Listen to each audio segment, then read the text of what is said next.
വന്ദേ ഭാരത് ട്രെയിനിൽ സ്കൂൾ കുട്ടികളെ കൊണ്ട് ഗണഗീതം പാടിപ്പിച്ചതിൽ അന്വേഷണം പ്രഖ്യാപിച്ച സംസ്ഥാന സർക്കാർ. പൊതുവിദ്യാഭ്യാസ ഡയറക്ടറോട് റിപ്പോർട്ട് ആവശ്യപ്പെട്ടിരിക്കുകയാണ് വിദ്യാഭ്യാസ മന്ത്രി വി ശിവൻകുട്ടി. പ്രോട്ടോകോൾ ലംഘനമെന്ന് മന്ത്രി ന്യൂസ് മലയാളത്തോട്. മാനേജ്മെന്റിനെതിരെ നടപടി വേണമെന്ന് പ്രതിപക്ഷ നേതാവ് ആവശ്യപ്പെട്ടു. ഗണഗീത വിവാദത്തിൽ നടപടിയെ പേടിയില്ല എന്ന് എളമക്കര സരസ്വതി വിദ്യാനികേതൻ സ്കൂൾ. പാടിയത് ദേശഭക്തി ഗാനമെന്നും പ്രിൻസിപ്പൽ വിശദീകരിക്കുന്നു. സ്കൂൾ നിയന്ത്രിക്കുന്നത് RSS ആഭിമുഖ്യമുള്ള രാഷ്ട്രീയ ധർമ്മ പരിഷത്താണ്. പാടിയത് തീവ്രവാദികളുടെ പാട്ടല്ലെന്ന് കേന്ദ്രമന്ത്രി സുരേഷ് ഗോപിയുടെ ന്യായവാദം. ഹോട്ട് ആൻഡ് ടോക്ക് ചോദിക്കുന്നു, സർക്കാർ പരിപാടിയിൽ ഗണഗീതം ഭൂഷണമോ? SFI സംസ്ഥാന joint secretary Syed Muhammad Sadiq, ABVP സംസ്ഥാന സെക്രട്ടറി EU ഈശ്വരപ്രസാദ് എന്നിവരാണ് ചർച്ചയ്ക്കെത്തിയിരിക്കുന്നത്. ആദ്യം ഈശ്വരപ്രസാദിലേക്ക്. ഈശ്വരപ്രസാദ്, ഒരു സർക്കാരിന്റെ പരിപാടിയാണ്, റെയിൽവേയുടെ പരിപാടിയാണ്, അവിടെയാണ് ഗണഗീത ആലാപനം നടന്നിരിക്കുന്നത്. അത് വീഡിയോ ദക്ഷിണ റെയിൽവേ തന്നെ പോസ്റ്റ് ചെയ്യുന്ന സാഹചര്യവും ഉണ്ടായിട്ടുണ്ട്. കുട്ടികൾ അവരുടെ സ്കൂളുകളിലെ പാട്ട് പാടുന്നു എന്ന് പറഞ്ഞിട്ടാണ് RSSന്റെ ഗണഗീതം ദക്ഷിണ റെയിൽവേ പോസ്റ്റ് ചെയ്തിരിക്കുന്നത്. അപ്പോൾ ഈ കാര്യങ്ങൾ ശരിക്കും ഉചിതമാണോ എന്നുള്ള ചോദ്യമാണ് വരുന്നത്. എന്താണ് അതിൽ അനുചിതം എന്ന് വ്യക്തമാക്കേണ്ടത്? കാരണം അതിൽ അനുചിതം നമുക്ക് കാണാൻ വേണ്ടി സാധിക്കില്ല. കാരണം ആ ഗീതത്തിൻ്റെ വരികൾ, ആ വരികളുടെ അർത്ഥം, ആ അർത്ഥത്തിലൂടെ പോയാൽ ഒരു അനുചിതമായ വാക്കുകളോ അർത്ഥമോ ആ ഗീതം പറയുന്നില്ല. മറ്റൊന്ന്, ഔദ്യോഗിക ഉദ്ഘാടനമൊക്കെ കഴിഞ്ഞ് ട്രെയിനിൽ ആ വിദ്യാർത്ഥികൾ യാത്ര ചെയ്യുന്ന സമയത്ത് ആദ്യം ആ കുട്ടികൾ വന്ദേ മാതരം പാടി. ആ വന്ദേ മാതരം പാടി കഴിഞ്ഞ സമയത്ത് ഏതൊരു ചാനലുകാർ ചോദിച്ചു, മലയാളം ഗീതം പാടാമോ എന്ന് ചോദിച്ചു. ആ സമയത്ത് ആ കുട്ടികൾ ഈ പാട്ട് പാടി. അതിലെന്താണ് തെറ്റ്? അതിലെന്താണ് അനുചിതം? ഇത് വ്യക്തമാക്കാൻ വേണ്ടിയിട്ട് ഇതിനെ എതിർക്കുന്ന ആർക്കും കഴിഞ്ഞിട്ടില്ല എന്നുള്ളതാണ് ഏറ്റവും പരിഹാസം, ഏറ്റവും തമാശ തോന്നുന്ന ഒരു കാര്യം. ഈ ഗാനങ്ങളുടെ വരികളുടെ അർത്ഥം നോക്കിയല്ലോ നമ്മൾ കാര്യങ്ങൾ നിശ്ചയിക്കുന്നത്. RSSന്റെ ഗാനം പാടി എന്നുള്ളതാണ് പ്രശ്നം. അങ്ങനെയാണെങ്കിൽ മറ്റേതെങ്കിലും വിപ്ലവ ഗാനമോ CPMന്റെ ഏതെങ്കിലും ഗാനമോ ഒക്കെ പാടിയാൽ നിങ്ങൾ വെറുതെ ഇരിക്കുമോ? CPMന്റെ നോക്കുവോ, ആ കുട്ടികൾ പാടുന്ന ഗീതം അത് CPMന്റെ ഗാനമാണോ RSSന്റെ ഗാനമാണോ എന്നുള്ളതിലല്ല അവിടെ പ്രസക്തി. അതിൻ്റെ വരികളിലേക്ക് നോക്കൂ, അതല്ലേ നോക്കേണ്ടത്. ഒരു സംഘടന, ഏതെങ്കിലും ഒരു സംഘടന, ഇപ്പോൾ ഈ ലോകത്തെ ഏത് സംഘടന ആയിക്കോട്ടെ, ആ സംഘടന നല്ല ആശയം, ഒരു ദേശീയ കാഴ്ചപ്പാട് വയ്ക്കുന്ന ഒരു ഗീതം അത് അവതരിപ്പിച്ചാൽ അത് നല്ലതാണെങ്കിൽ സ്വീകരിക്കുന്നതിൽ എന്താണ് തെറ്റ്? നമുക്കറിയാം, സാറേ ജഹാം സേ അതിന് നിങ്ങൾക്ക് പാർട്ടി ഭേദമൊന്നുമില്ല. പാർട്ടി ഏതെങ്കിലും പാർട്ടിയുടെ, ഇപ്പോൾ കോൺഗ്രസിന്റെയോ ഇടതുപക്ഷ സംഘടനകളുടെയോ ഒക്കെ പാട്ട് ആണെങ്കിലും അർത്ഥം ശരിയാണെങ്കിൽ, വരികളുടെ അർത്ഥം ശരിയാണെങ്കിൽ കുഴപ്പമില്ല എന്നുള്ളതാണ് നിലപാട് ABVPയുടെ, അല്ലേ? വരികൾ ദേശീയ മൂല്യങ്ങൾ ഉയർത്തിപ്പിടിക്കുന്ന ഗീതങ്ങളാണെങ്കിൽ അതിൽ ഒരു തെറ്റുമില്ല. ഞാനതാണ് പറഞ്ഞു വന്നത്. സാറേ ജഹാം സേ അച്ഛ എന്ന ഗീതം, ആ ഗീതം എഴുതിയത് ആരാണ്? അത് 1904 എഴുതിയ ഗീതമാണ്. ആ ഗീതം എഴുതിയ ആൾ, അദ്ദേഹം പാകിസ്ഥാൻ പാർട്ടീഷൻ്റെ ഇത് വന്ന സമയത്ത് അദ്ദേഹം അങ്ങോട്ട് പോയി, പാകിസ്ഥാനിലേക്ക് പോയി. പക്ഷേ ആ ഗീതം നമ്മൾ അംഗീകരിക്കാതിരുന്നിട്ടുണ്ടോ? അതിൻ്റെ അർത്ഥം അത്ര ദേശീയ കാഴ്ചപ്പാടുകൂടി ഉയർത്തിപ്പിടിക്കുന്ന അർത്ഥമുള്ള വരികളായതുകൊണ്ട് നമ്മൾ അതിനെ ഉയർത്തിപ്പിടിക്കുന്നു. ദേശാഭിമാനി, ദേശത്തിന്റെ അഭിമാനം ഉയർത്തിപ്പിടിക്കുന്ന ഒരു പത്രം എന്ന നിലയ്ക്ക് സ്കൂളുകളിൽ, അസംബ്ലിയിൽ വായിച്ചാൽ എങ്ങനെയിരിക്കും? ദേശാഭിമാനി എന്ന് പേര് പറയുന്നുണ്ട്, ഒരു പ്രശ്നവുമില്ല. പക്ഷെ ദേശാഭിമാനിയുടെ പത്രത്തിലെ വാർത്തകൾ ദേശീയ മൂല്യങ്ങൾ ഉയർത്തിപ്പിടിക്കുന്നതാണോ? അല്ലല്ലോ. അതിലെ വാർത്തകളിലേക്ക് പോകണം, അതിലെ വരികളിലേക്ക് പോകണം. ആ സമയത്ത് അത് ദേശീയ മൂല്യങ്ങൾ ഉയർത്തിപ്പിടിക്കുന്നതാണെങ്കിൽ ഒരു കുഴപ്പവുമില്ല. പക്ഷേ അത് ദേശീയ മൂല്യങ്ങൾ ഉയർത്തിപ്പിടിക്കുന്നില്ലല്ലോ. എന്താണ് പറയുന്നത്? ഹമാസിനെ പോലെയുള്ള തീവ്രവാദ സംഘടനകളെ സപ്പോർട്ട് ചെയ്യുന്ന വാർത്തകളല്ലേ അതിൽ വരുന്നത്. അപ്പോൾ അതിനെ ഉയർത്തിപ്പിടിക്കണം എന്നല്ല പറഞ്ഞത്. അതിൽ നല്ല വാർത്തകളുണ്ടെങ്കിൽ സ്വീകരിക്കുന്നതിൽ തെറ്റില്ലല്ലോ. ഇപ്പോൾ ദേശാഭിമാനി പറയുന്നു, ഭാരതത്തിൻ്റെ സ്വാതന്ത്ര്യദിന ആഘോഷത്തിൽ സ്വാതന്ത്ര്യദിന ആശംസകൾ എന്ന് ദേശാഭിമാനി ഒരു എഡിറ്റോറിയൽ എഴുതി. നല്ല കാര്യമാണെങ്കിൽ നമുക്ക് സ്വീകരിക്കുന്നത് എന്താ കുഴപ്പം? അതിലൊരു പ്രശ്നവുമില്ല. അത് ഏത് പത്രം എന്നുള്ളതിലല്ലോ കാര്യം. ഇപ്പോൾ ABVPയുടെയോ അല്ലെങ്കിൽ മറ്റ് സംഘടനകൾ, ഇപ്പോൾ RSSൻ്റെ ആണെങ്കിൽ പോലും ആളുകൾ പ്രതികരിക്കുന്ന സമയത്ത് കൈരളി TV അവിടെ വന്ന് നിൽക്കാൻ വേണ്ടി പാടില്ല, അല്ലെങ്കിൽ ഇന്ന TV അവിടെ വന്ന് നിൽക്കാൻ വേണ്ടി പാടില്ല എന്ന് പറയുന്നത് അസഹിഷ്ണുതയാണ്. പക്ഷേ നമുക്കിതിൽ കാണാൻ വേണ്ടി സാധിക്കും, ഇന്ന് ഈ ചർച്ച ഈ എതിർപ്പിനെ ഇപ്പോൾ ഈ ഗണഗീത ആലാപനത്തിനെതിരെ ഉയർന്നിരിക്കുന്ന എതിർപ്പുകളെ ABVP അസഹിഷ്ണുതയായിട്ടാണോ കാണുന്നത്? തീർച്ചയായിട്ടും നോക്കൂ, ഒരു കൂട്ടം വിദ്യാർത്ഥികൾ ആ ട്രെയിനിൽ യാത്ര ചെയ്യുന്ന സമയത്ത് ഒരു ഗീതം പാടുന്നു. അത് ദേശീയ മൂല്യങ്ങൾ ഉയർത്തിപ്പിടിക്കുന്ന ഒരു ഗീതമാണ്. അത് ആലപിച്ചപ്പോൾ വലിയ അസഹിഷ്ണുതയാണ് കാണിക്കുന്നത്. അത് തീർത്തും എതിർക്കപ്പെടേണ്ടതല്ലേ? അതിനെതിർക്കുന്നതിൽ എന്താണ്? പിന്നെ ഇതിൽ ഏറ്റവും രസം എന്താ അറിയോ, ഇതിനോടൊരു ഗുണമുണ്ടായത് DYFIക്കാരെല്ലാവരും പോയിട്ട് ഭാരതത്തിൻ്റെ ദേശീയഗാനമെല്ലാം ചൊല്ലാൻ വേണ്ടിയിട്ട് തയ്യാറായി. സിനിമ തിയേറ്ററിൽ ദേശീയഗാനം ആലപിക്കുന്ന സമയത്ത് അതിനെതിർത്ത മാഗസീനിൽ എഴുതിയ ആൾക്കാരാണ് SFIക്കാർ. അവരും ഇന്ന് ദേശീയഗാനങ്ങൾ ജനഗണമനയൊക്കെ ചൊല്ലാൻ വേണ്ടിയിട്ട് തയ്യാറായിട്ടുണ്ട്. അത് നല്ല കാര്യം. അത്തരം കാര്യങ്ങൾ ഉണ്ടാവട്ടെ, നല്ല കാര്യങ്ങളാണല്ലോ. അത്തരം ദേശീയ മൂല്യങ്ങൾ ഉയർത്തിപ്പിടിക്കട്ടെ എന്നുള്ളത് തന്നെയാണ് ഞങ്ങളുടെ അതിലുള്ള കാഴ്ചപ്പാട്. ശരി, മുഹമ്മദ് സാദിഖ്, ഇതൊരു അസഹിഷ്ണുതയാണ് നിങ്ങളുടെ എതിർപ്പ് എന്നുള്ളതാണ് ABVPയുടെ വാദം. ആ ഗണഗീതത്തിലെ വരികൾ പരിശോധിച്ചാൽ വളരെ മനോഹരമായ വരികളാണല്ലോ. അങ്ങനെ മനോഹരമായ വരികൾ ആലപിക്കുമ്പോൾ നിങ്ങൾ എന്തിനാണ് ഇങ്ങനെ അസഹിഷ്ണപ്പെടുന്നത് എന്നാണ് ചോദ്യം.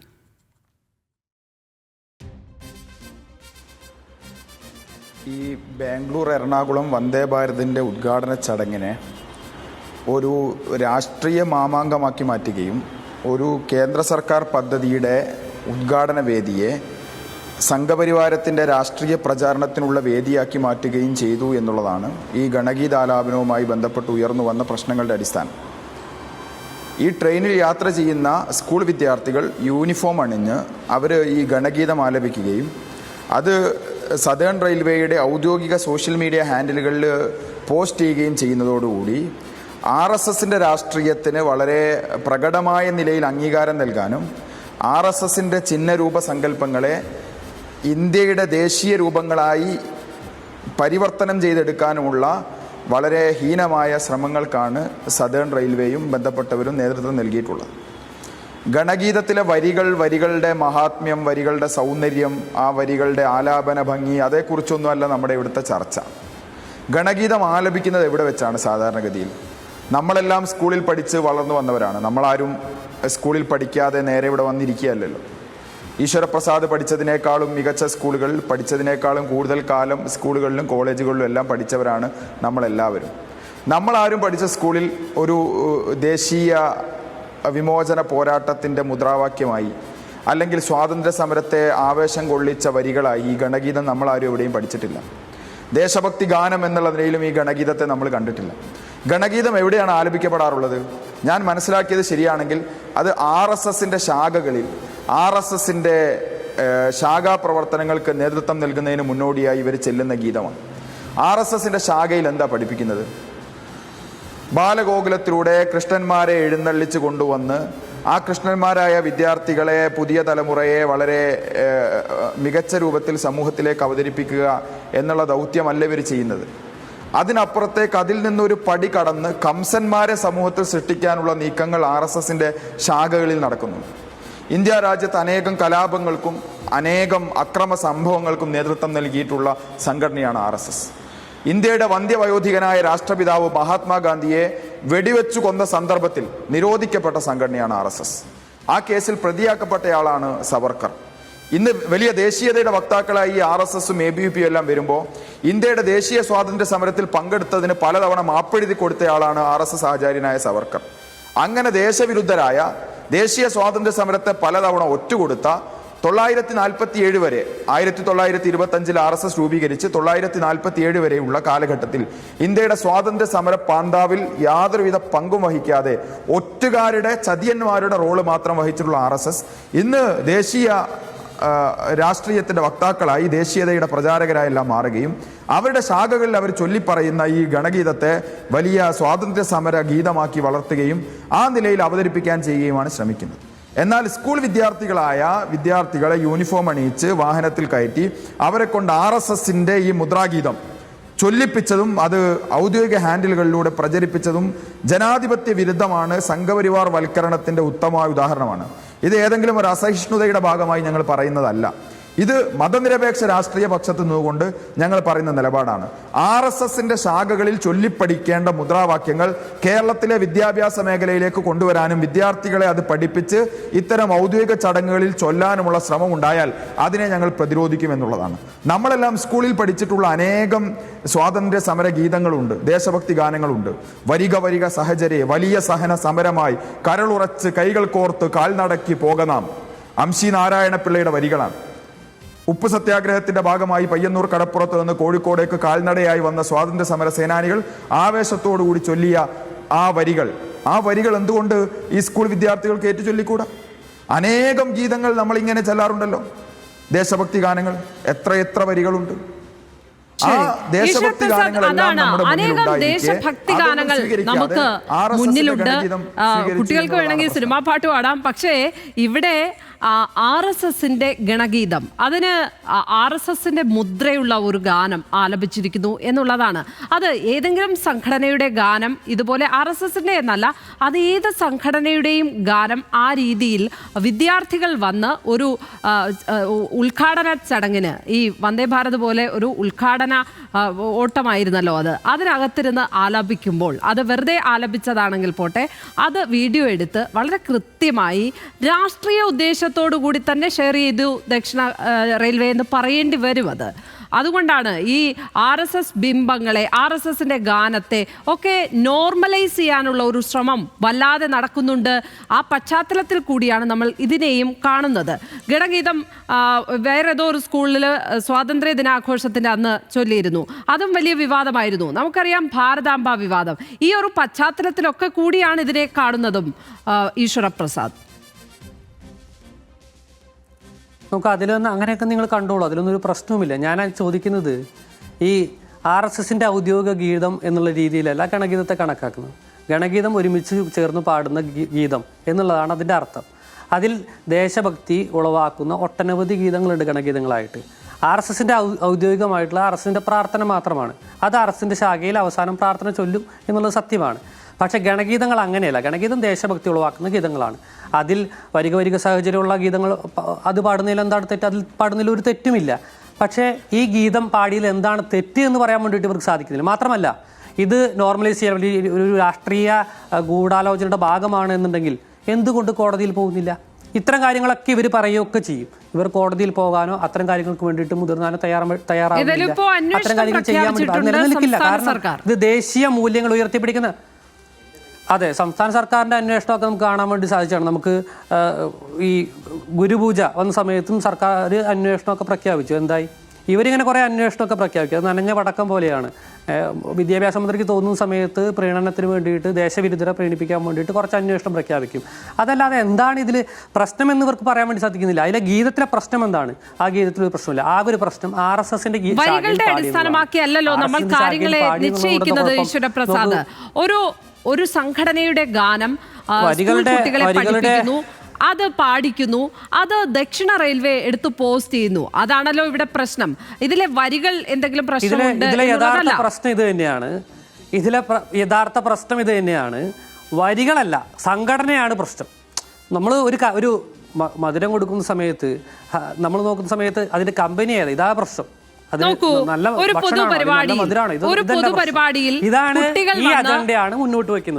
പൊതുപരിപാടിയിൽ കുട്ടികൾ വന്ന് പാകിസ്ഥാന്റെ ദേശീയ ഗാനം പാടുന്നു എന്ന് വെക്കുക. അങ്ങനെ അതൊരു ആന്റിസിപ്പേറ്ററി ക്വസ്റ്റ്യൻ ആണ്. അങ്ങനെ വെക്കുക. അതെടുത്ത് നമ്മുടെ ഏതെങ്കിലും ഒരു സർക്കാർ സംവിധാനം പോസ്റ്റ് ചെയ്യുകയാണ് എന്ന് വയ്ക്കുക. നിങ്ങൾ എന്തായിരിക്കും പറയുക? അതിലെ വരികൾക്ക് എന്തെങ്കിലും പ്രശ്നം? പാകിസ്ഥാന്റെ ഗീതം പാടുന്നതിനോടും ഇതും എങ്ങനെ താരതമ്യം ചെയ്യാൻ വേണ്ടി പറ്റും? വരികൾ വച്ചാണ് നിങ്ങൾ വാദിക്കുന്നതെങ്കിൽ എന്റെ ചോദ്യം അതാണ്. അല്ല, ഞാൻ എനിക്ക് ചോദിക്കാനുള്ളതാണ് പാകിസ്ഥാന്റെ ഗീതവും ഇതും തമ്മിൽ എങ്ങനെ താരതമ്യം ചെയ്യാൻ വേണ്ടി സാധിക്കും? എങ്ങനെ സാധിക്കും? അത് തന്നെ വളരെ അസംബന്ധമായ താരതമ്യം ചെയ്യുകയല്ല. പാകിസ്ഥാന്റെ ദേശീയതയാണ് നമ്മൾ ഉയർത്തിപ്പിടിക്കുന്നത്. ഓരോ രാജ്യത്തിനും ദേശീയ ഗാനങ്ങളുണ്ട്, അവർക്ക് ദേശഭക്തി ഗാനങ്ങളുണ്ട്. അപ്പോൾ ആ വരികൾ നോക്കിയാൽ എന്തെങ്കിലും പ്രശ്നം കാണൂ? എന്തെങ്കിലും പ്രതിലോമകരമായ കാര്യം ഒരു ദേശഭക്തി ഗാനത്തിൽ ആരും പറയാറില്ല. പാകിസ്ഥാൻ്റെ ദേശീയ ഗീതത്തിൽ പാകിസ്ഥാൻ്റെ ദേശീയത ഉയർത്തിപ്പിടിക്കുന്ന കാര്യങ്ങളല്ലേ പറയുക? ഭാരതത്തിൻ്റെ ദേശീയത ഉയർത്തിപ്പിടിക്കുന്ന കാര്യമാണോ പറയുന്നത്? ഈ ഗീതത്തിൽ എന്താണ് പറയുന്നത്? ഈ ഗീതത്തിൽ ഭാരതത്തിൻ്റെ ദേശീയത ഉയർത്തിപ്പിടിക്കുന്ന കാര്യങ്ങൾ പറയുന്നത് ശ്രീനാരായണ ഗുരുവിനെ കുറിച്ചാണ് പറയുന്നത്, അരവിന്ദനെ കുറിച്ചാണ് പറയുന്നത്, വിവേകാനന്ദനെ കുറിച്ചാണ് പറയുന്നത്. അത് പറയുമ്പോൾ എന്തുകൊണ്ട് അസഹിഷ്ണുത ഉണ്ടാവുന്നു? അത് പ്രീണന രാഷ്ട്രീയമാണ്. അതല്ല, ഇനിയിപ്പോൾ രാഷ്ട്രീയമാണ് സദേൺ റെയിൽവേ ചെയ്യുന്നുണ്ടെങ്കിൽ എന്തുകൊണ്ട് കോടതി വഴി പോകാൻ വേണ്ടിയിട്ട് തയ്യാറാവുന്നില്ല? അത് നിലനിൽക്കില്ല എന്നറിയാം. ഭാരതാംബയ്ക്കെതിരെ ഭാരതാംബയുടെ വിഷയവുമായി ബന്ധപ്പെട്ട് കേസിന് പോയ സമയത്ത് ഹൈക്കോടതി പറഞ്ഞ ജഡ്ജ്മെൻറ്റ്, അതിലെ ഹൈക്കോടതി പറഞ്ഞ വാക്യങ്ങളുണ്ട്. ഭാരതാംബ എന്തുകൊണ്ട് അന്യം നിന്നു പോകുന്നു, അല്ലെങ്കിൽ ഭാരതാംബയെ എന്തുകൊണ്ട് മാറ്റി, അത് എന്താണ് അതിൽ പ്രശ്നം എന്ന് ഹൈക്കോടതി ചോദിച്ചു. അപ്പോൾ ഒരു മിണ്ടാട്ടവുമില്ല. ആ രജിസ്ട്രാറും ഒരു പ്രശ്നവുമില്ല, പുള്ളിക്ക് കേസുമില്ല, ഒന്നുമില്ല. ഇതാണ് പ്രശ്നം. കൃത്യമായിട്ട് നിങ്ങൾക്ക് കോടതി പോകൂ, സദേൺ റെയിൽവേക്കെതിരെ കേസുമായിട്ട് മുന്നോട്ട് പോകൂ. നിലനിൽക്കില്ല എന്ന് കൃത്യമായ ധാരണ ഇവർക്കുണ്ട്. കാരണം അതിൽ ദേശീയ മൂല്യങ്ങൾ ഉയർത്തിപ്പിടിക്കുന്ന കാര്യങ്ങൾ മാത്രമാണ് ആ ഗീതത്തിൽ പറയുന്നത്. അത് പറയുന്ന സമയത്ത് പാകിസ്ഥാന്റെ ദേശീയതയുമായിട്ട് എങ്ങനെ താരതമ്യം ചെയ്യാൻ വേണ്ടി സാധിക്കും? അല്ല, പാകിസ്ഥാന്റെ ദേശീയതയുമായി താരതമ്യം ചെയ്തതല്ല കേട്ടോ. വരികൾ മാത്രമാണ് പ്രശ്നം എന്ന് പറഞ്ഞതുകൊണ്ടാണ്. വരികൾ പാകിസ്ഥാനിൽ ജീവിക്കുന്ന ഒരാൾ, അല്ലെങ്കിൽ പാകിസ്ഥാൻ്റെ ഔദ്യോഗിക ചുമതല വഹിക്കുന്നത് ഏതെങ്കിലും തരത്തിൽ ഔദ്യോഗിക ഒരു ഗവൺമെൻറ് സർവൻ്റ് ആയിക്കോട്ടെ പാകിസ്ഥാനിലെ, അദ്ദേഹം ഭാരതത്തിൻ്റെ ദേശീയ മൂല്യങ്ങൾ ഉയർത്തിപ്പിടിക്കുന്ന ഒരു ഗീതം എഴുതിയാൽ അതിന് സ്വാഗതം ചെയ്യും. കാരണം അത് ഭാരതത്തിൻ്റെ ദേശീയ മൂല്യങ്ങൾ ഉയർത്തിപ്പിടിക്കുന്ന ഗീതമാണ്. ഇതാണ് ഞങ്ങളുടെ നിലപാട്. ആ നിലപാട് ഞങ്ങൾ മുന്നോട്ട് പോകും. ഇനി വന്ദേ ഭാരതിലല്ല, ഏത് പൊതുവേദിയിലാണെങ്കിലും ഭാരതത്തിൻ്റെ ദേശീയ മൂല്യങ്ങൾ ഉയർത്തിപ്പിടിച്ചുള്ള ഗീതങ്ങളെ സ്വാഗതം ചെയ്യുക എന്നുള്ളത് തന്നെയാണ് ഞങ്ങളുടെ തീരുമാനം. ഇനി ആ ഭാരതത്തിന്റെ ദേശീയ മൂല്യങ്ങളെ എതിർക്കാൻ താല്പര്യമുള്ള ഭാരതത്തിന്റെ ദേശീയതയെ ഉയർത്തിപ്പിടിക്കുന്ന വരികളാണ്. അപ്പോൾ അസഹിഷ്ണുത കാരണമാണ് ഇത്തരത്തിലുള്ള പ്രതിഷേധങ്ങൾ SFI അടക്കമുള്ള സംഘടനകളുടെ ഭാഗത്ത് നിന്നുണ്ടാകുന്നത്. ഇത്രയ്ക്ക് നിങ്ങൾക്കൊക്കെ പ്രതിഷേധമാണെങ്കിൽ എന്തുകൊണ്ട് കോടതിയിൽ പോകുന്നില്ല എന്നുള്ളതാണ് ഈശ്വരപ്രസാദിന്റെ ചോദ്യം, ABVPയുടെ ചോദ്യം. രാഷ്ട്രീയ വിമർശനങ്ങളും സമരങ്ങളും അതിൻ്റേതായ രൂപത്തിൽ സംഘടിപ്പിക്കപ്പെടുന്ന ഒരു ജനാധിപത്യ സമൂഹമാണ് നമ്മുടേത്. എല്ലാ പ്രശ്നങ്ങൾക്കുമുള്ള ഏക വഴി നിയമവഴി മാത്രമല്ലല്ലോ. എന്ത് പ്രശ്നമുണ്ടെങ്കിലും നിങ്ങൾ കോടതി പോയിക്കോ, കേസ് കൊടുക്കണം പിള്ളേച്ച എന്ന് പറയുന്ന രീതിയാണോ ABVP സ്വീകരിക്കാറുള്ളത്? ABVP സമരങ്ങൾ നടത്താറില്ലേ? രാഷ്ട്രീയ പ്രസ്താവനകൾ നടത്താറില്ലേ? ചർച്ചകൾ നടത്താറില്ലേ? വിയോജിപ്പുകൾ രേഖപ്പെടുത്താറില്ലേ? എന്ത് സംഭവിച്ചാലും പിറ്റേന്ന് കാലത്തെണീറ്റ് ഒരു വക്കീലിനെ കണ്ട് അവിടെ കോടതിയിൽ പോയിട്ട് ഒരു റിട്ട് ഫയൽ ചെയ്യുക, അല്ലെങ്കിൽ ഒരു ഹർജി ഫയൽ ചെയ്യുക. നിയമത്തിൻ്റെ വഴികളിലൂടെ മാത്രം സഞ്ചരിക്കുന്ന ഒരു പ്രസ്ഥാനമാണോ ABVP? അങ്ങനെയൊന്നും പറയാൻ പറ്റില്ല. നിയമത്തിന്റെ വഴികളിൽ പോകേണ്ടത് നിയമത്തിന്റെ വഴികളിൽ, രാഷ്ട്രീയമായി നേരിടേണ്ടത് രാഷ്ട്രീയപരമായി, സംഘടനാപരമായി സമരത്തിലൂടെ നേരിടേണ്ടത് സമരപരമായി. പ്രതിഷേധങ്ങളെ ഞങ്ങൾ എല്ലാ വഴികളിലൂടെയും സംഘപരിവാരത്തിന്റെ ഈ കാവ്യവൽക്കരണത്തിനെതിരായ പോരാട്ടങ്ങളാണ്. അതിനെ ഞങ്ങൾ സ്വാഗതം ചെയ്യുന്നു. പക്ഷേ സുഹൃത്തൊന്നും ഉണ്ടായിരിക്കും. അല്ല, ഞങ്ങൾ അതിനെ സ്വാഗതം ചെയ്യുന്നു. താങ്കൾ സംസാരിച്ചപ്പോൾ ഞാൻ ഞങ്ങൾ സ്വാഗതം ചെയ്യുന്നു.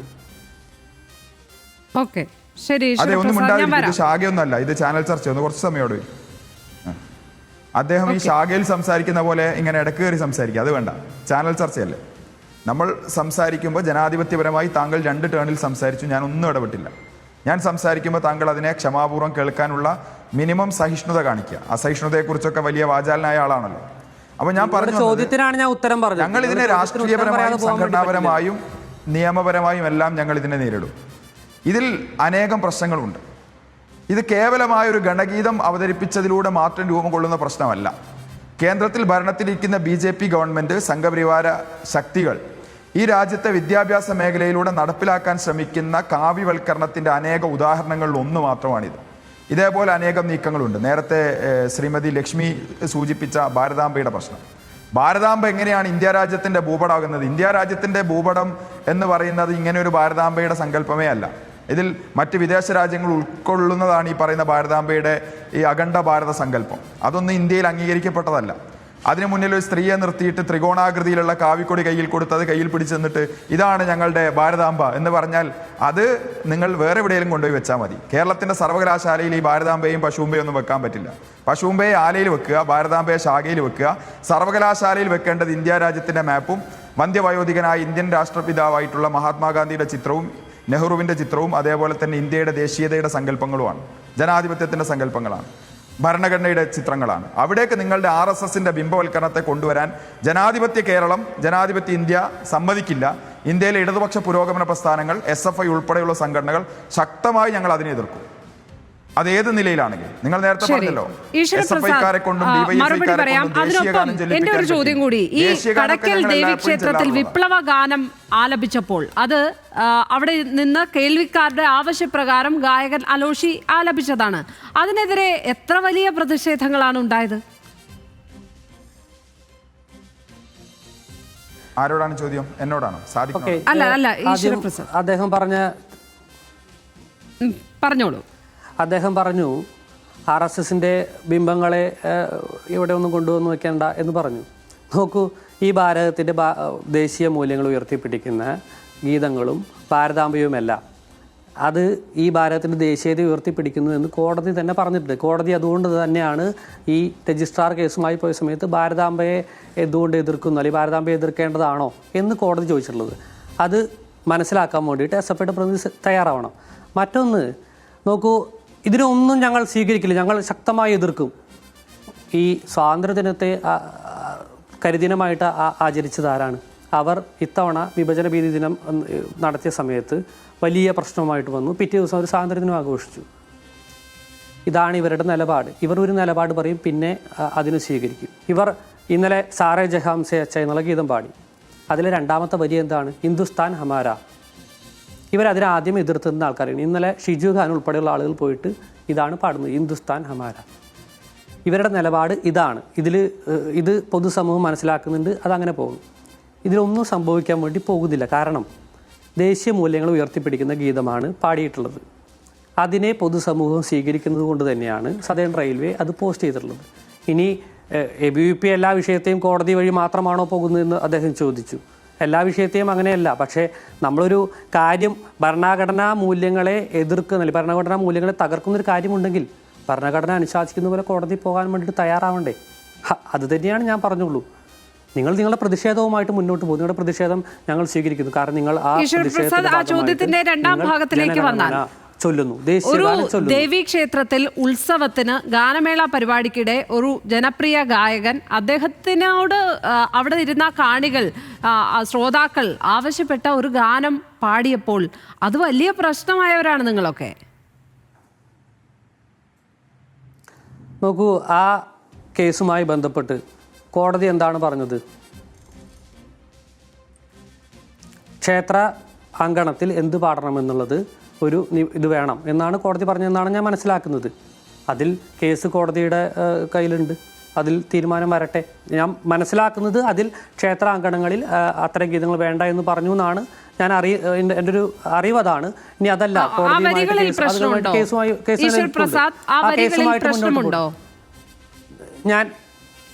ഞാൻ ആ വരികൾ കേട്ടിരുന്നില്ല, ഞാനത് ശ്രദ്ധിച്ചിരുന്നില്ല. അതുകൊണ്ട് എനിക്കതിനെക്കുറിച്ച് ധാരണയില്ല. ധാരണയില്ലാത്തതുകൊണ്ട് ഞാൻ അതിനെക്കുറിച്ച് പറയുന്നില്ല.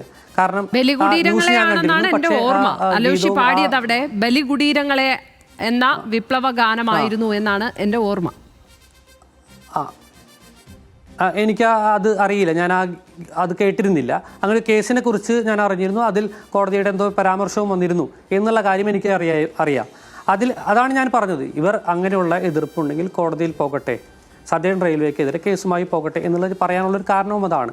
അത്തരത്തിൽ ഒരു രാഷ്ട്രീയവൽക്കരണം നടക്കുന്നുണ്ടെങ്കിൽ അത് തടയപ്പെടണം. അത് തടയാൻ വേണ്ടിയിട്ട് മുന്നിട്ടിറങ്ങും, അതിലൊരു തെറ്റുമില്ല.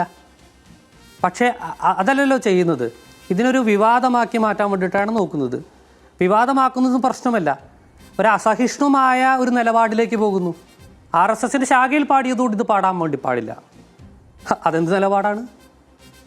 അങ്ങനെയല്ലല്ലോ തീരുമാനിക്കേണ്ടത്. അതിലെ മൂല്യങ്ങളുണ്ടെങ്കിൽ അതിന് സ്വീകരിക്കാൻ വേണ്ടി പറ്റണ്ടേ? അതിന് സ്വീകരിക്കാൻ വേണ്ടി തയ്യാറല്ല. കാരണം RSSന്റെ ശാഖയിൽ പാടിയതാണ്. ONV എഴുതിയ പാട്ടുകൾ RSSന്റെ ശാഖയിൽ പാടുന്നുണ്ട്. ഭാരത ONV എഴുതിയതാണ്. നാളെ മുതൽ പാടാൻ വേണ്ടി പാടില്ല എന്ന് തീരുമാനിക്കാൻ വേണ്ടി പറ്റുമോ? അപ്പൊ ഇവരുടെ ചിന്താഗതി ഇതാണ്. ഇപ്പൊ ഒരു ഗാനം, ഒരു കവിത RSSന്റെ ശാഖയിൽ പാടിയാൽ പിന്നെ അതിന് പൊതുവേദികളിൽ അത് വിലക്കപ്പെടുമോ? അതിനോട് അസഹിഷ്ണുത കാണിക്കുമോ എന്നുള്ളതാണ് ഈശ്വർ പ്രസാദ് ചോദിക്കുന്നത്. അല്ല, ഏതെങ്കിലും ഒരു ശാഖയിൽ ഒരു സിനിമാ പാട്ട് പാടിയെന്ന് വെക്കുക. ശാഖയിൽ എന്താ നടക്കുന്നത് എനിക്കറിയില്ല. ജനാധിപത്യ ഇന്ത്യയിൽ അകത്ത് നടക്കുന്നത് എന്താണെന്ന് പുറത്തറിയാൻ അവകാശമില്ലാത്തൊരിടമാണ് ശാഖ. അതിന് പ്രത്യേക മിനിറ്റ്സ് സംവിധാനമോ ഒന്നുമില്ലല്ലോ. അതിനകത്ത് എന്താ നടക്കുന്നത്? കബഡി കളിയാണോ, കരാട്ടെ പരിശീലനമാണോ എന്നൊന്നും എനിക്ക് അറിഞ്ഞൂടാ. പക്ഷേ ശാഖയിൽ വെച്ചിട്ട് ആരെങ്കിലും എന്തെങ്കിലും പാട്ട് പാടിയാൽ അല്ലെങ്കിൽ അവിടെ വെച്ച് ലുങ്ക് ഡാൻസ് കളിച്ചാൽ പുറത്ത് ലുങ്ക് ഡാൻസ് കളിച്ചൂടെ എന്നൊന്നും ചോദിക്കുന്നത് ശരിയല്ല. പക്ഷേ സ്ഥിരമായി RSS ചൊല്ലിക്കൊണ്ടിരിക്കുന്ന പാട്ടാണല്ലോ ഈ പറയുന്ന ഗണഗീതം. അപ്പോൾ അത് RSSൻ്റെതായി കരുതപ്പെടുന്ന, RSSൻ്റെ ഒരു പ്രതീകമായി കാണപ്പെടുന്ന ഒരു പാട്ടാണ്. അത് പാടാൻ പാടില്ല എന്നുള്ളതാണ്. ഇവിടെ അദ്ദേഹം പറഞ്ഞ ചില കാര്യങ്ങളോട് ഞാൻ പ്രതികരിക്കുക. അതിനു മുമ്പ് ഒരു പക്ഷേ ലക്ഷ്മിക്ക് തന്നെ പരിചയമുണ്ടാകാൻ സാധ്യതയുള്ള ഒരു തമാശ കൂടെ പറയാം. ഈശ്വരപ്രസാദിന് ഒരു പക്ഷേ ഓർമ്മയുണ്ടാവും. കോവിഡ് കാലത്ത് വിദ്യാർത്ഥി സംഘടനകൾക്കൊന്നും പ്രവർത്തിക്കാൻ ക്യാമ്പസുകൾ അവസരമില്ലാതിരുന്ന കാലത്ത്, അടഞ്ഞിടുന്ന കാലത്ത് എല്ലാ വിദ്യാർത്ഥി സംഘടനകളും അതാത് സംഘടനകളുടെ ഒഫീഷ്യൽ പേജുകളിൽ ഇങ്ങനെ വ്യത്യസ്തമായ പരിപാടികളും ലൈവെല്ലാം നടത്തുന്ന ഒരു കാലം ഉണ്ടായിരുന്നു 2020-കളിലൊക്കെ. അന്ന് ABVPയുടെ പന്തളം NSS കോളേജിൻ്റെ ഒഫീഷ്യൽ പേജിൽ ഒരു പെൺകുട്ടിയെ പാടാൻ വേണ്ടി ക്ഷണിച്ചു. ഒരു ചെറിയ പെൺകുട്ടി, കൊച്ചു പെൺകുട്ടി, നന്നായി പാടുന്നുണ്ട് ആ കുട്ടി. ആ കുട്ടിയോട് ലൈവിൽ ഇങ്ങനെ ഓരോരുത്തർ പാട്ട് ആവശ്യപ്പെട്ടാൽ ആ കുട്ടി പാടും. അങ്ങനെ ആ കുട്ടിയോട് ഒരാൾ വന്ന് ലൈവിൽ ചോദിച്ചു, പുഷ്പനെ അറിയാമോ എന്ന പാട്ട് പാടാമോ? അതൊരു വിപ്ലവഗാനമാണ്. കൂത്തുപറമ്പ് സമരത്തിലെ ജീവിച്ചിരിക്കുന്ന രക്തസാക്ഷി സഖാവ് പുഷ്പനെ കുറിച്ചുള്ള പാട്ടാണ്. ആ കുട്ടി ഉടനെ തന്നെ, ആ കുട്ടിക്ക് അറിയാമായിരുന്നു ആ പാട്ട്, പുഷ്പനെ അറിയാമോ എന്ന പാട്ട് ആ കുട്ടി ചൊല്ലി. അപ്പോഴേക്കത് ഭയങ്കര വിവാദമായി. അതിനടിയിലേക്ക് ലിങ്കെല്ലാം പല ഗ്രൂപ്പുകളിലേക്ക് ഷെയർ ചെയ്യപ്പെട്ടു. കുറേ RSSകാർ വന്നു ആ കുട്ടിയോട് ചോദിച്ചു, ഗണഗീതം പാടാമോ, ഒരു ഗണഗീതം പാടാമോ? കുട്ടി ചോദിച്ചു, എന്താണ് ഈ ഗണഗീതം? കാരണം വിപ്ലവഗാനങ്ങൾ എന്ന് പറഞ്ഞാൽ കേരളത്തിലെ എല്ലാ തലമുറയ്ക്കും സുപരിചിതമാണ്. കേരളത്തിൻ്റെ ജീവിത ശൈലിയുമായി ചേർന്ന് നിൽക്കുന്നതാണ് വിപ്ലവഗാനങ്ങൾ. അനേകം വിപ്ലവഗാനങ്ങളുണ്ട്. നമ്മൾ കൊയ്യും വയലെല്ലാം നമ്മുടേതാകും പൈങ്കിളി എന്ന് പറഞ്ഞ് തുടങ്ങുന്ന കവിതകൾ മുതൽ ദേശീയ ഗാനങ്ങൾ പറഞ്ഞു കഴിഞ്ഞാൽ കുട്ടിക്ക് അറിയാം, അല്ലെങ്കിൽ ദേശഭക്തി ഗാനങ്ങൾ കുട്ടിക്ക് അറിയാം. പക്ഷേ സാധാരണ ഗണഗീതം എന്ന് പറഞ്ഞാൽ ഈ നാട്ടിലെ മനുഷ്യർക്ക് അറിയില്ല. ഇത് ഈ സ്കൂൾ കുട്ടികളെ വളരെ ഇന്റൻഷണലായി ബോധപൂർവ്വം ഇത് ചൊല്ലാൻ വേണ്ടി പ്രത്യേകം പ്രാക്ടീസ് ചെയ്ത് ചില RSS താല്പര്യമുള്ള ആളുകൾ കൊണ്ടുവന്ന് പാടിച്ചതാണ്. അല്ലാതെ കേരളത്തിലെ കുട്ടികൾക്ക് എന്ത് ഗണഗീതം വന്നിരിക്കും? അസഹിഷ്ണുത കാണിച്ചിട്ടുണ്ട് എന്നുള്ളതാണ് സാദിഖ് ചൂണ്ടിക്കാട്ടുന്നത്. ഈശ്വരപ്രസാദ്, ഒറ്റ മിനിറ്റ് ലക്ഷ്മി, ഒറ്റ കാര്യം കൂടെ പരിപാടി നടക്കുന്ന സമയത്ത് പറഞ്ഞോളൂ. പരിപാടി സമയത്ത് വിപ്ലവഗാനം ഒരു ആരോ കമന്റിൽ പാടാൻ പറഞ്ഞു എന്ന് പറഞ്ഞുകൊണ്ട് ABVP ആ പരിപാടി ഉടനെ അവസാനിപ്പിച്ച് പോവുകയല്ല ചെയ്തത്. ആ പരിപാടി മുന്നോട്ട് തന്നെ പോയിട്ടുണ്ട്. അതിൽ ഗണഗീതം അന്ന് ചോദിച്ച സമയത്ത് പാടാൻ അറിയില്ല, അതെന്താണെന്ന് അറിയില്ല എന്ന് പറഞ്ഞു. ഇന്ന് പൊതുസമൂഹത്തിന് ഗണഗീതം എന്താണെന്ന് അറിയുകയും അവരത് പാടുകയും ചെയ്യുന്നു. അതിലാണ് ഇവരുടെ പ്രശ്നം. ഇവരുടെ ഗീതങ്ങൾ കുറച്ച് നാളുകൾ മുമ്പ് ഇവിടെ കുറച്ച് പബ്ലിസിറ്റി ആയിട്ട് എല്ലാവർക്കും അറിയാമായിരുന്നു. ഇന്ന് ഗണഗീതങ്ങളും അതേ രീതിയിൽ പൊതുസമൂഹം സ്വീകരിക്കുന്നു. സർക്കാർ പരിപാടികളിൽ എന്നുള്ളതാണ് അനൗചിത്യം. ഞാൻ പറഞ്ഞു പൂർത്തിയാക്കട്ടെ. അപ്പൊ സാദിഖ് പറഞ്ഞത് ഇതാണ്, ഈ വിപ്ലവ ഗാനങ്ങൾ അന്ന് പാടിയിരുന്നു, അന്ന് ഗണഗീതം എന്താണെന്ന് പറഞ്ഞാൽ അറിയില്ല. ഇന്ന് പൊതുസമൂഹം ദേശീയ മൂല്യങ്ങളുള്ള ഗീതങ്ങൾ, ഗണഗീതങ്ങൾ അത് പാടുന്ന സമയത്ത് അതിന് സ്വീകരിച്ചു തുടങ്ങിയിരുന്നു. അതിനെ സ്വീകരിച്ച് തുടങ്ങുന്ന സമയത്ത് അതിനെ ഇവർക്ക് അംഗീകരിക്കാൻ വേണ്ടി സാധിക്കുന്നില്ല. അതാണ് പ്രകടമാകുന്നത്. മറ്റൊന്ന്, RSSന്റെ ശാഖയിൽ എന്താണ് നടക്കുന്നത് എന്നറിയില്ല. RSSന്റെ ശാഖ തുറന്ന സ്ഥലത്താണ് നടക്കുന്നത്. അതൊക്കെ ചർച്ച വേറൊരു വഴിയിലേക്ക് പോകുന്നു. ഞാൻ അതിലേക്കൊന്നും പോകുന്നില്ല. ഞാൻ പറയുന്നത്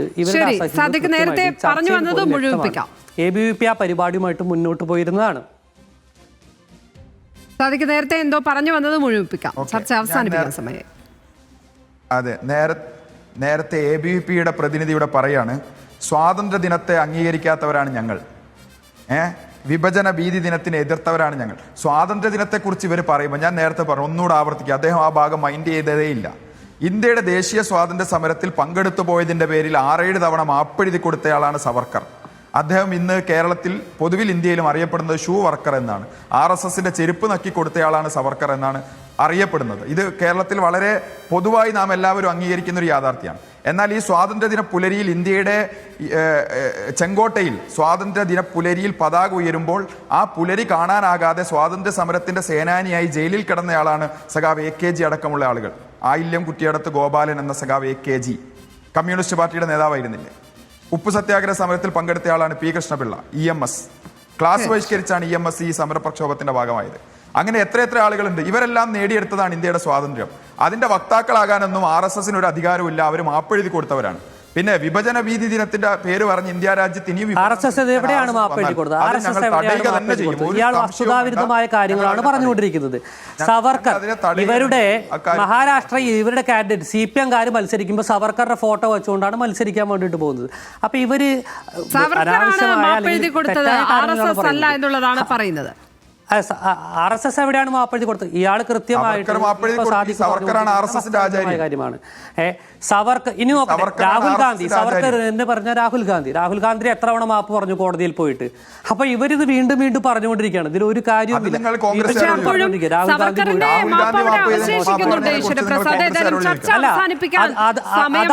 അതപ്പോ കോൺഗ്രസിനോട് അത്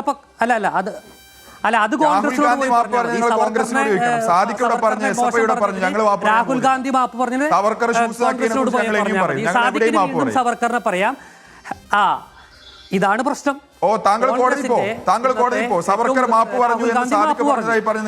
എന്തിനാ പറഞ്ഞത്? സവർക്കറിനെ മോശമായി പറഞ്ഞതുകൊണ്ട്. അപ്പൊ മാപ്പ് പറയിക്കാൻ പറ്റുമോ നോക്ക്. നിങ്ങളെ കൊണ്ട്